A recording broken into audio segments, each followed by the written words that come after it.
dijo el viajero, mientras los dos siervos la contemplaban extremadamente sorprendidos. Tenía solamente una hermana que murió hace 18 días. Evidentemente estáis equivocada, ya que justamente ahora vengo de Roma, donde asistí a su funeral. Esas palabras fueron pronunciadas con frialdad indefinible. La hija de Elvidio Lucio fijó en él sus ojos nublados por las lágrimas y el semblante transfigurado por infinita amargura. Comprendió que era inútil abrigar ninguna esperanza de volver al seno de su familia. Para cualquier efecto estaba muerta, y para siempre. Le pareció despertar más intensamente a su dolorida realidad, más sintiendo que alguien amparaba su espíritu en tan angustioso trance, exclamó, comprendo. El esposo de Elvidia, aparentando la máxima indiferencia para no traicionar sus sentimientos delante de los siervos, replicó, señora, si os valéis de este expediente para obtener dinero preciso para vuestras necesidades, yo os lo doy de buen grado. Pero, cuando el orgulloso romano revolvía en su bolsa para cumplir con ese designio, ella le respondió con nobleza y dignidad, Cayo, sigue en paz tu camino. Guarda tu dinero, pues una bendición de Jesús vale más que 1.000.000 de sestercios.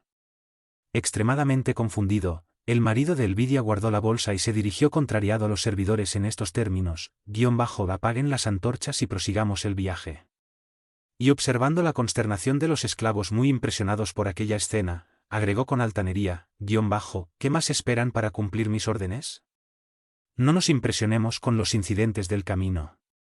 Nunca pasé por Ansur sin encontrar una loca como esta. Como si hubiesen sido despertados repentinamente por órdenes más severas, Urbano y Lucrecio obedecieron las exigencias del Señor y apagaron las luces que brillaban pálidamente en la oscuridad de la noche. Enseguida los tres caballeros se pusieron en marcha como si nada hubiese ocurrido. Cayo Fabricio era generoso, pero la falta de Celia a los ojos de la familia era demasiado grave para que pudiese ser perdonada. No revelaría a ninguno aquel encuentro, además porque entre él y su mujer existía el compromiso de absoluto sigilo con respecto al asunto.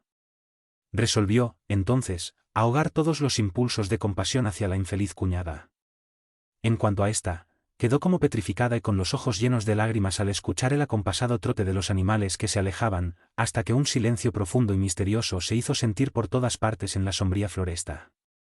Por su fragilidad femenina, viendo que Cayo se alejaba, tuvo deseos de pedirle que la socorriera y le hiciera la caridad de conducirla hasta el poblado de Fandi, donde seguramente encontraría a alguien que la alojase por una noche.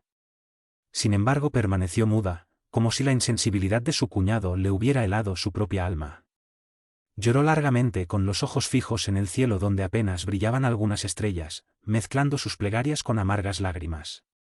Con paso vacilante volvió a la gruta salvaje que la naturaleza había construido. Ya adentro, acomodó a la criatura de la mejor manera posible y se puso a meditar con gran aflicción.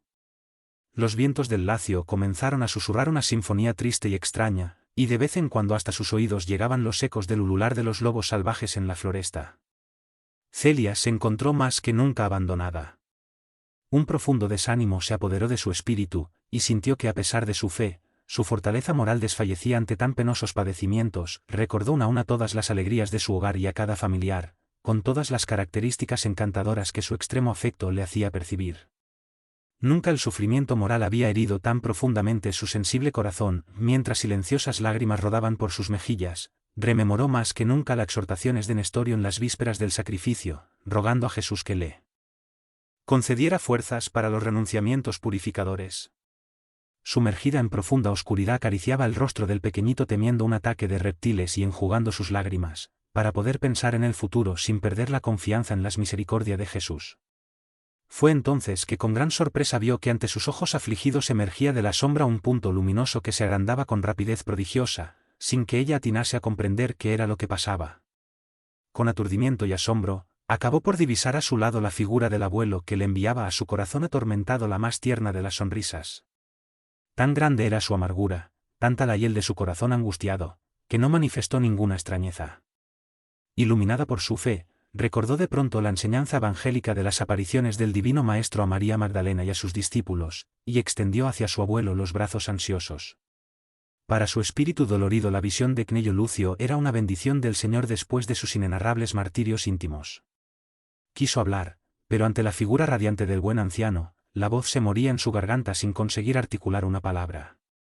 Todavía tenía los ojos húmedos por el llanto y había en su rostro una expresión tal de sublimidad, que parecía en estado de profundo éxtasis. Celia susurró el espíritu cariñoso y bienhechor Dios te bendiga en las tormentas asperísimas de la vida material. Feliz de ti que elegiste el sacrificio, como si hubieses recibido una determinación grata del Maestro. No desfallezcas en las horas más amargas, pues entre las flores del cielo hay quien te acompaña en tus sufrimientos, fortaleciendo las fibras de tu espíritu desterrado. Jamás creas que estás abandonada, porque del más allá nosotros te extendemos manos fraternas. Todos los dolores, hijita, pasan como la velocidad del rayo o como la niebla deshecha por el sol, solo la alegría es perenne, solo la alegría alcanza la eternidad. Dedicándonos interiormente a Dios, comprendemos que todos los sufrimientos son vísperas divinas del júbilo espiritual en los planos de la verdadera vida. Conocemos la intensidad de tus padecimientos, pero de acuerdo con tu fe, conserva el pensamiento siempre puro. Creyendo que te sacrificas por tu madre, estás cumpliendo una de las más hermosas misiones de caridad y amor a los ojos del Cordero. No pienses que el sentimiento materno pudo desviarse en algún momento del código de lealtad y de la virtud doméstica, pero recibe todos los sufrimientos como elementos sagrados de tu propia redención espiritual. Tu madre nunca dejó de respetar la fidelidad conyugal y tu espíritu de abnegación y renuncia recibirá de Jesús la más abundante cosecha de bendiciones. Escuchando estas palabras que caían como bálsamo divino en su corazón desalentado, la hija del vidio dejaba que las lágrimas de confortación íntima rodasen por sus mejillas, como si solamente el llanto pudiese lavar todas sus amarguras. Ella veía a su abuelo afectuoso y amigo allí, a su lado, como en los días más venturosos de su existencia. Nimbado por una agradable y suave luz, Cnello Lucio le sonreía con la bondad de corazón que siempre le había demostrado. Cuando escuchó la revelación sobre la integridad moral de su progenitora, Celia reconsideró los sucesos dolorosos de su hogar, bastó que le aflorasen tales pensamientos, si llegara a manifestarlos en voz alta, para que la respetable entidad le hiciese la aclaración en estos términos, hija, no pienses sino en cumplir bien los designios que el Señor te tiene destinados. No permitas que tus pensamientos vuelvan al pasado para que se contaminen con las aflicciones y amarguras de la vida terrestre. No desees averiguar quién es culpable, ni señalar el desvío de quien quiera que sea, porque hay un tribunal de justicia incorruptible que legisla por encima de nuestras cabezas. Para él no hay procesos oscuros ni informaciones inexactas.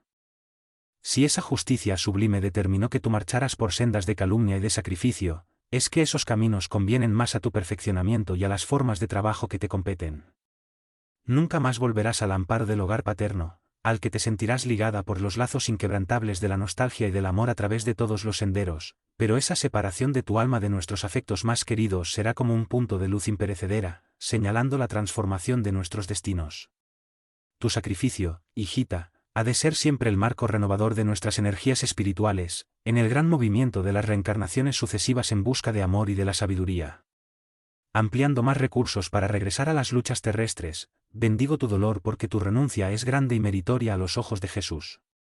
Fue en ese momento en que ella consiguió dominar las emociones que la asfixiaban y exclamó con voz triste y dolorida, más que las palabras, mi corazón, que vuestro espíritu puede penetrar, puede deciros de mi alegría y reconocimiento.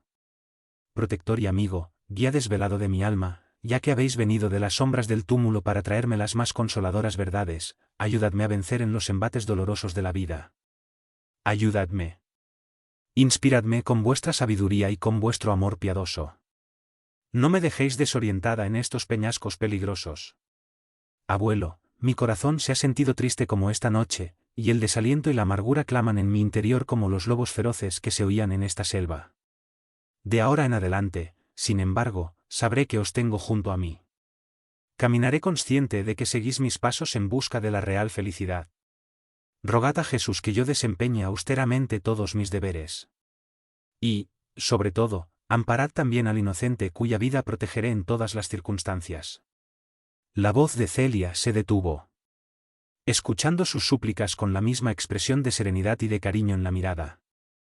Cnello Lucio avanzó lentamente hasta el lecho improvisado del pequeñito y le iluminó su blanco rostro con su diestra radiante, exclamando con una sonrisa, aquí está, hijita dijo señalando a la criatura Ciro cumplió su promesa regresando rápidamente al mundo para estar más cerca de tu corazón, bajo las bendiciones del Cordero. ¿Cómo no me lo revelasteis antes? Dijo la joven íntimamente poseída de sublime alborozo. Es que Dios exclamó la entidad generosa, adivinando sus pensamientos quiere que todos espiritualicemos el amor a través de las expresiones más puras y más sublimes.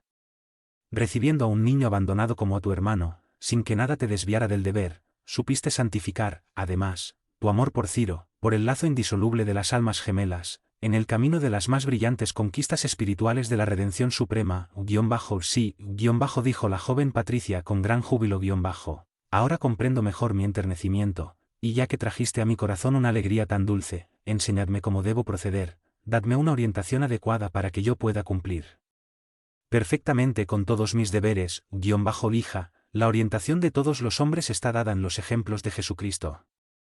No tenemos el derecho de impedir la iniciativa y la libertad de los seres que nos son más queridos, porque en el camino de la vida el esfuerzo personal es indispensable. Lucha con energía, con fe y perseverancia, para que el reino del Señor florezca en luz y paz en tu propia vida. Mantén tu conciencia siempre pura y si algún día la duda viene a perturbar tu corazón, pregúntate a ti misma lo que haría el Maestro en tu lugar en idénticas circunstancias. Así aprenderás a proceder con firmeza, iluminando tus resoluciones con la luz del Evangelio. Después de una pausa en la que Celia no sabía si fijarse en la figura sobreviviente del abuelo, o si despertar a la criatura para volver a ver en sus ojos los recuerdos de su bien.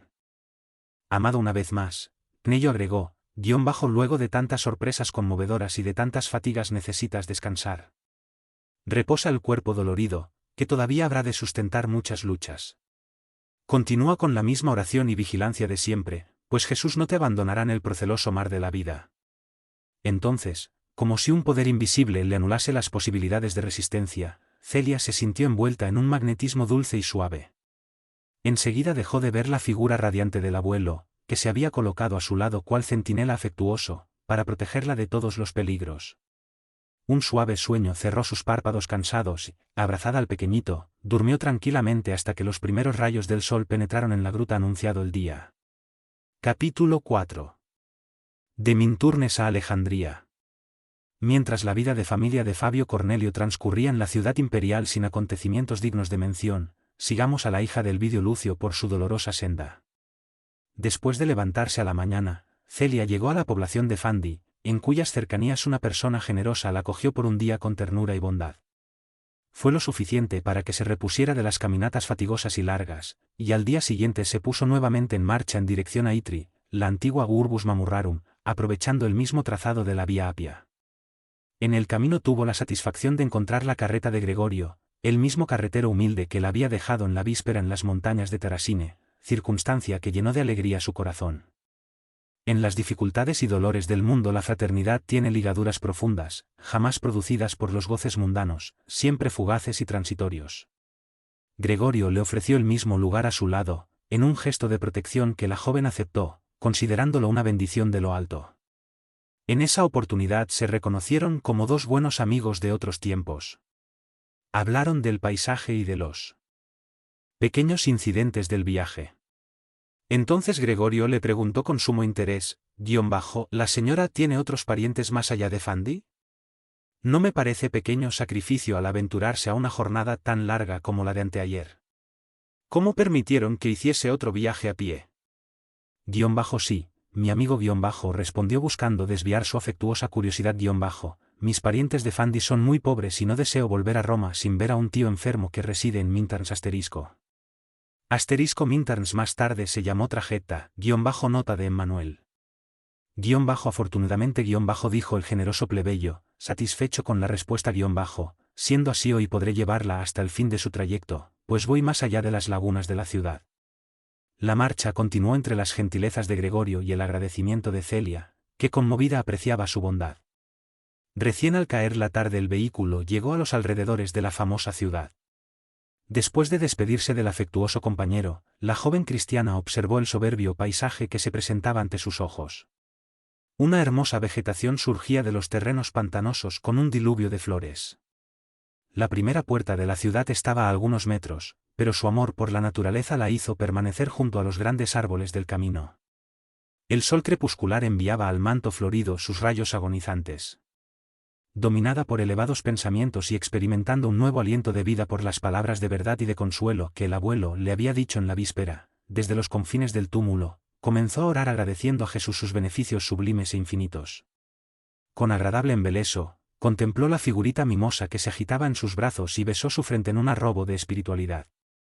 El día anterior había recibido la hospitalidad de la naturaleza, pero en ese momento, ante las hileras de casuchas próximas al camino, se preguntaba a sí misma sobre el mejor medio de recurrir a la piedad ajena, contando, sin embargo, como en otras oportunidades, con el amparo de Jesús, que le daría la inspiración más acertada por intermedio de sus lúcidos mensajeros. Fue entonces que reparó en una choza rodeada de naranjas, donde la vida parecía ser muy simple y solitaria.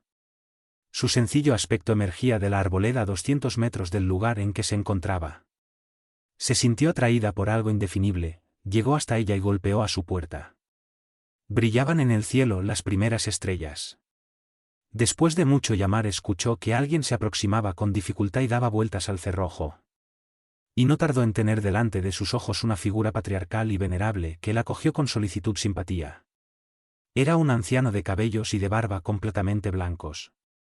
Las canas plateadas realzaban sus nobles y perfectos rasgos romanos. Aparentaba más de 70 años, pero su mirada estaba llena de ternura y de vida, como si su raciocinio estuviese en la plenitud de su madurez. Cuando le extendió sus manos arrugadas y trémulas, Celia notó que una pequeña cruz pendía de su pecho, sobre la toga descolorida y gastada. Muy emocionada y comprendiendo que se encontraba frente a un anciano cristiano, murmuró humilde, "Loado sea nuestro Señor Jesucristo. Por siempre, hija mía", respondió el anciano, demostrando en una sonrisa el júbilo que aquel saludo le había causado. "Entra en la choza de un humilde siervo del Señor y dispone de él, también siervo tuyo". La hija del vidio explicó, entonces, que se encontraba desamparada en el mundo con un hijito de pocos días, y que bendecía la hora feliz en que había golpeado la puerta de un cristiano, a quien desde ese instante consideraría como un maestro. Enseguida se estableció entre ellos una cordialidad y un afecto mutuos tan expresivos, tan puros, que parecían consolidados en la eternidad. Una vez que escuchó su relato, el anciano Minturns le habló con ternura y sinceridad, "Después de examinar tu situación, hija mía, has de permitirme que te ayude como un padre o un hermano mayor en la fe y en la experiencia. Es que también tuve una hija que he perdido hace poco tiempo, justamente cuando venía para que me acompañara en mi voluntario y bendito exilio en el África. Se parecía mucho a ti y sería muy dichoso si me tuvieras la misma simpatía que me inspiraste. Te puedes quedar en esta casa el tiempo que quieras o que necesites. Vivo solo, después de una existencia llena de placeres y amarguras.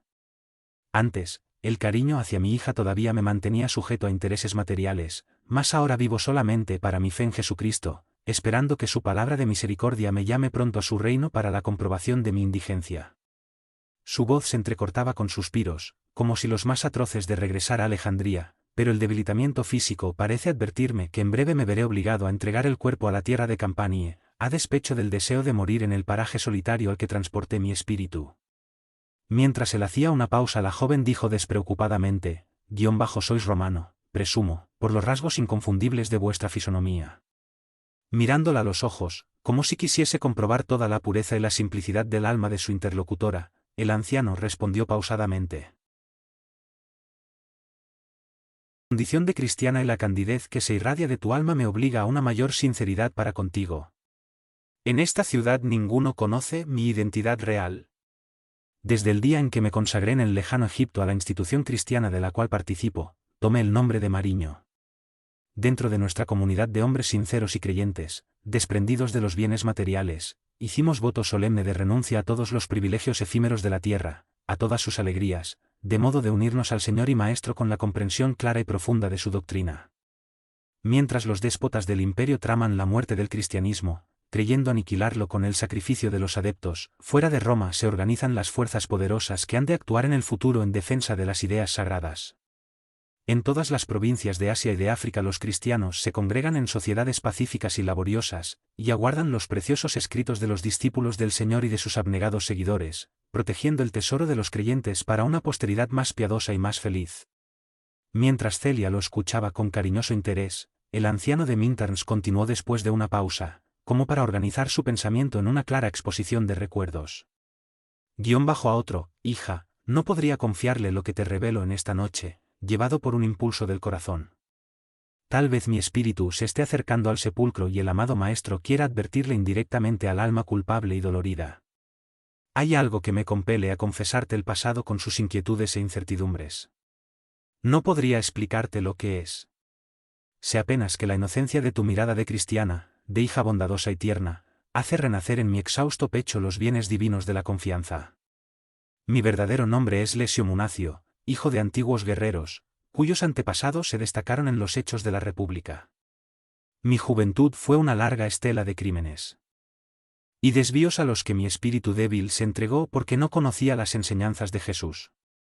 En otros tiempos no trepidé en esgrimir la espada homicida diseminando la ruina y la muerte entre los seres más humildes y desesperanzados.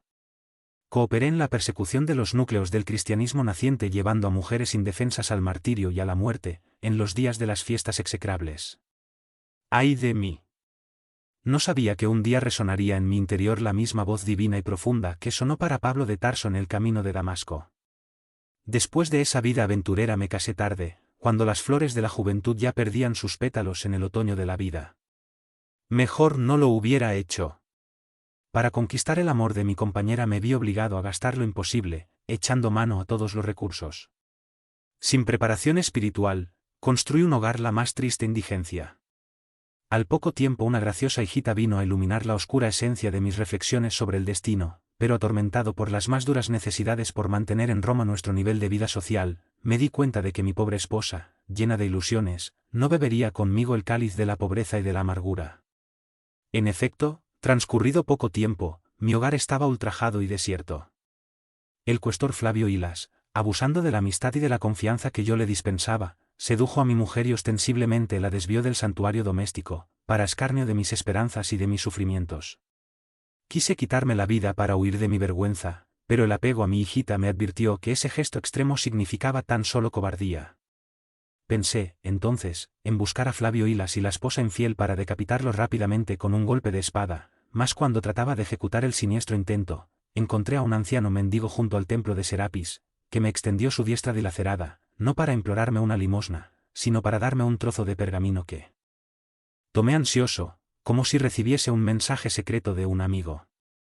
Después de dar algunos pasos, reconocí con asombro que allí se hallaban grabados pensamientos de Jesucristo, los que después vine a saber eran los del Sermón de la Montaña. Junto a ese himno de bienaventurados, estaba la información de que algunos amigos del Señor se reunirían aquella noche junto a los viejos muros de la Vía Salaria. Retrocedí para recoger informes del mendigo, sin embargo no lo encontré, ni pude jamás saber noticias de él. ¿Aquellas enseñanzas del profeta Galileo colmaron mi corazón? Parece que solamente en los grandes dolores el alma humana puede sentir la grandeza de las teorías del amor y de la bondad. Volví a casa sin cumplir los criminales propósitos, y considerando la inocencia de mi hija, cuya infantil necesidad de cariño me invitaba a vivir, fui a la asamblea cristiana, donde tuve la felicidad de escuchar a valerosos predicadores sufrientes y humillados, entre los cuales se hallaban algunos conocidos míos, que las furias políticas habían lanzado al sufrimiento y al ostracismo. Criaturas humildes oían la buena nueva mezclados con elementos del patriciado, a quienes los cambios de la suerte habían conducido a la adversidad. Para todos, la palabra de Jesús constituía un dulce consuelo y una energía misteriosa. Bajo la triste claridad de las antorchas, se notaba en todos los semblantes una expresión de vida nueva que se contagió a mi espíritu cansado y dolorido. Aquella noche regresé a casa como si hubiera renacido para enfrentar la vida. Al día siguiente, sin embargo, cuando menos lo esperaba y cuando mi alma había encontrado sosiego, fue que un pelotón de soldados rodeó mi casa y me condujo a la cárcel bajo la más injusta acusación. Es que aquella noche el infeliz Flavio Hilas había sido apuñalado en misteriosas circunstancias. Delante de su cadáver, mi propia mujer juró que yo era el asesino. Argumentada la calumnia, intenté interponer mis relaciones amistosas para recuperar la libertad y poder cuidar de mi pobre hija recogida, entonces, por manos generosas y humildes del esquilino, pero los amigos me respondieron que solo el dinero podría mover en mi favor el aparato judicial del imperio, y yo ya no lo poseía. Abandonado en la cárcel, imposibilitado de justificarme ya que esa noche había estado en la asamblea cristiana, preferí callar a comprometer a los que habían proporcionado consuelo a mi espíritu abatido. Pisoteados mis sentimientos más sagrados, esperé las decisiones de la justicia imperial embargado de indescriptible angustia. Finalmente 2 centuriones fueron a notificarme la injusta sentencia.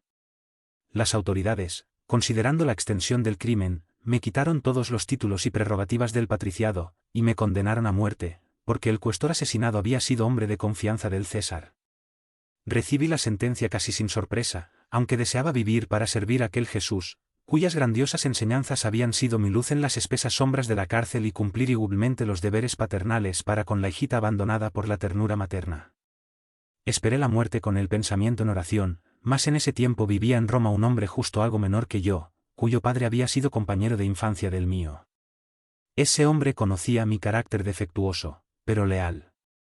Se llamaba Cneio Lucio y fue a ver personalmente a Trajano para abogar por mi libertad. Afrontando las iras de Augusto, no vaciló en solicitar clemencia para mí, y consiguió que el emperador conmutase la pena por la de expulsión de la corte, con la supresión de todas las regalías que mi nombre me otorgaba.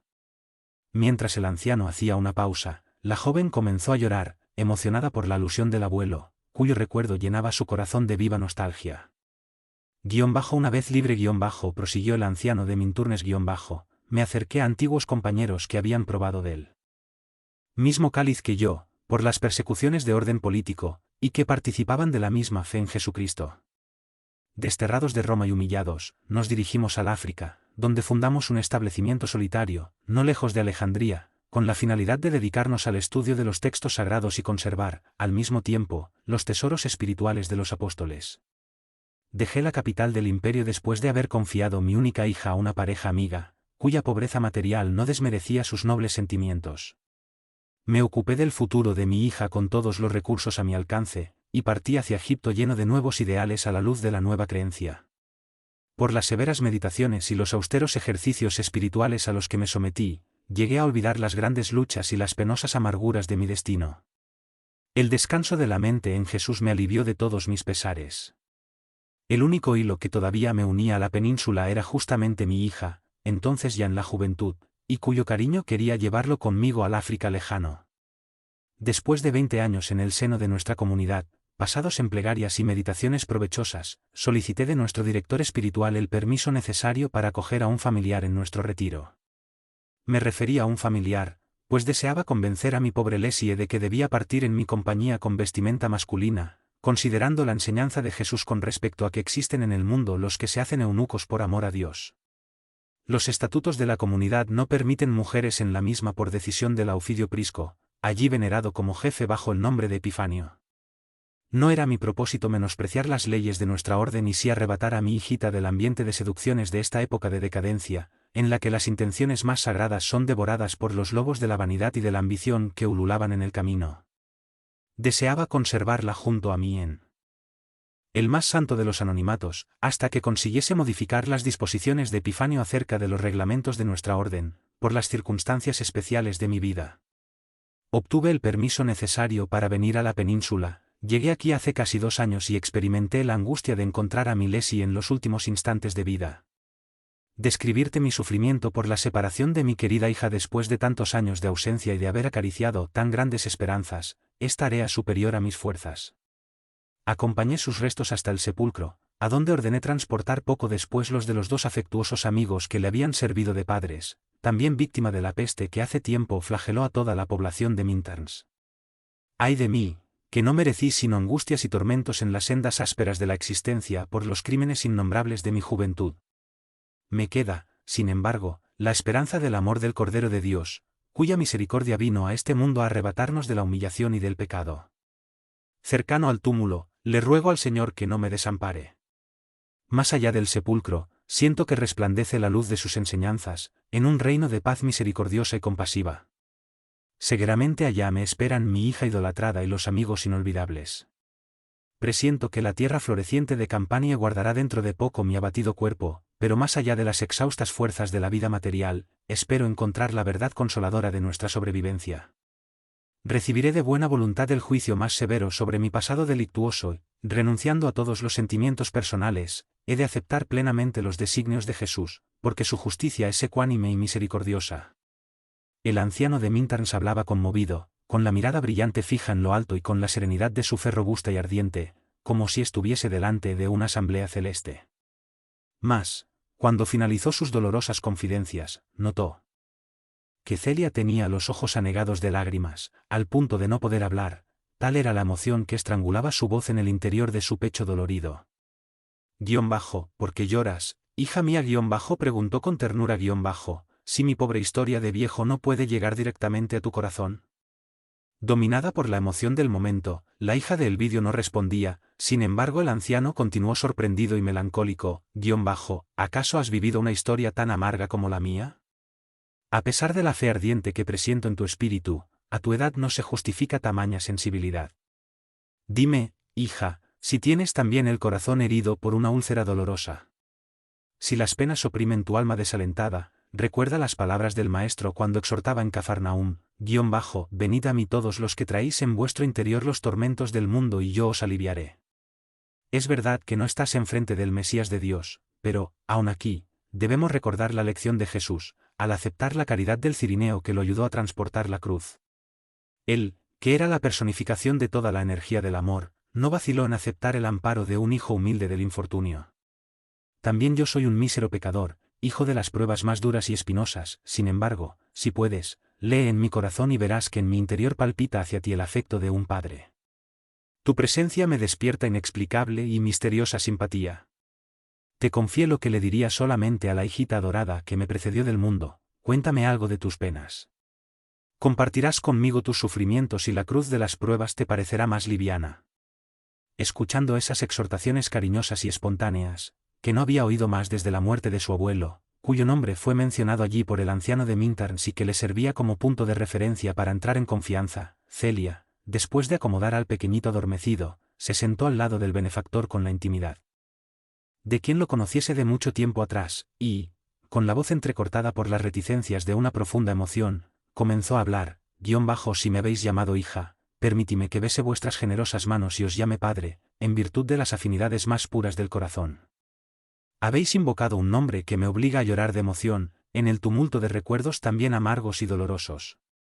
Confiaré en vos, cual lo hice siempre con el cariñoso abuelo que recordasteis agradecido. También yo vengo de Roma por los mismos ásperos caminos de amargura y sacrificio. Segura de que puedo teneros confianza, os contaré yo también mi desdichada historia, la que comenzó cuando la juventud parecía sonreírme en plena florescencia primaveral. Abandonada y sola, recibiré, por cierto, por vuestra experiencia en las sendas de la vida, el buen consejo que me permita establecerme en cualquier parte, con el fin de cumplir la misión de madre con este pobre inocente, de comunicarme con un corazón afectuoso y partes hombres sin piedad, que me envolvían con miradas corruptas y voluptuosas. Algunos llegaron a insultar mi castidad, sin embargo rogué insistentemente a Jesús que me brindara la oportunidad de encontrar un espíritu caritativo y cristiano para que me fortaleciese. Sintiéndose embargada por inexplicable confianza, mientras el anciano de Minturns la escuchaba sorprendido por la gran serenidad que translucía en su mirada, la hija del Elvidio Lucio comenzó a relatar su historia, llena de sucesos intensos y conmovedores. Le confesó ser nieta del magnánimo Cnello, lo que emocionó profundamente a su interlocutor, y le narró todos los episodios de su vida, desde las primeras contrariedades de niña y de joven en Palestina, hasta la visión de su abuelo en la noche anterior, cuando se vio forzada a pernoctar en la gruta de Tiberio, con lo que terminó su largo relato. Al concluir tenía los ojos hinchados de llorar, como alguien que se hubiera demorado mucho en aliviar su corazón del peso de la amargura. El anciano, que acariciaba sus cabellos conmovidamente, como si fuera una hija reencontrada después de una larga ausencia llena de angustiosa nostalgia, exclamó por fin, hija mía, me proponía confortarte y tu corazón de joven, con los más bellos ejemplos de sacrificio y coraje es el que me consuela, los más bellos ejemplos de sacrificio y coraje es el que me consuela. Para mí, que muchas veces favorecí el mal y me extravié en el crimen, los sufrimientos de la tierra significan la justicia del destino humano, pero para tu espíritu afectuoso y bueno, las pruebas de la vida constituyen un heroísmo del cielo. Dios bendiga tu corazón fustigado por las tempestades del mundo antes del florecimiento de la primavera. Desde las alegrías del reino de Jesús. ¿Cnello Lucio debe regocijarse con el Señor por tus heroicos hechos? Siento que su alma, ennoblecida en la práctica del bien y de la virtud, sigue tus pasos como centinela fidelísimo. Después de una larga pausa, en la que Mariño parecía meditar en el futuro de su bonita compañera, dijo paternalmente. Mientras me narrabas tus padecimientos íntimos, yo consideraba la mejor manera de ayudarte en el ocaso de mi vida. Comprendo tu situación de joven abandonada y sola en el mundo, con la pesada responsabilidad de cuidar de una criatura encontrada en tan extrañas circunstancias. Aconsejarte que vuelvas a tu hogar, no lo puedo hacer, ya que conozco la rigidez de las costumbres de determinadas familias del patriciado. Además, la casa paterna te considera muerta para siempre. La afectuosa palabra de Cnello Lucio solo puede tener inestimable valor para nosotros, que comprendemos su alcance y su sublime revelación. Por lo que dijo, debemos admitir la plena inocencia de tu madre, pero, si regresaras a Roma, la aparición de esa noche no bastaría para aclarar todos los problemas de la situación, y seguirían sospechando de ti.